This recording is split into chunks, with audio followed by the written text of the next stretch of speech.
গতকাল আমাদের দেশে রাজশাহীর তানোরাতে এক হৃদয় বিদারক ঘটনা ঘটেছে।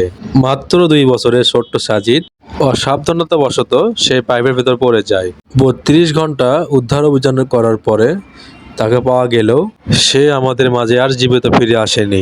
একটি শিশুর মৃত্যু কোনোভাবেই পূরণ হবার নয়।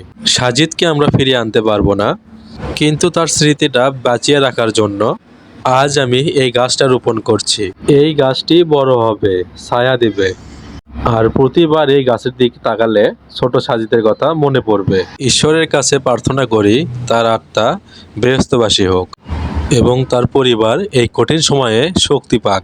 আমাদের সবার উচিত নিজেদের সন্তানকে নিরাপদে রাখা, আর এমন দুর্ঘটনা কখনো যেন না ঘটে সেদিকে খেয়াল রাখা। সাজিদের জন্য সবাই প্রার্থনা করবেন ও আমরা আরো সচেতন হব। এই দীর্ঘ সময় ধরে যে ফায়ার সার্ভিস ভাইয়েরা চেষ্টা করেছেন তাদের প্রতি আমরা আন্তরিক শ্রদ্ধা ও কৃতজ্ঞতা জানাই। তাদের চেষ্টা সত্যিই প্রশংসনীয়। আমাদের সবার উচিত আমাদের আশেপাশে যে ইয়েতিম বাচ্চাগুলো বা অনাথ বাচ্চাগুলো আছে তাদের একটু খেয়াল করা। আমরা যদি সামান্য একটু তাদের খেয়াল করি বা যত্ন নেই, তাদের ভবিষ্যৎটা আরো উজ্জ্বল হবে এবং তারা একটি ভালো জীবনযাপন করতে পারবে।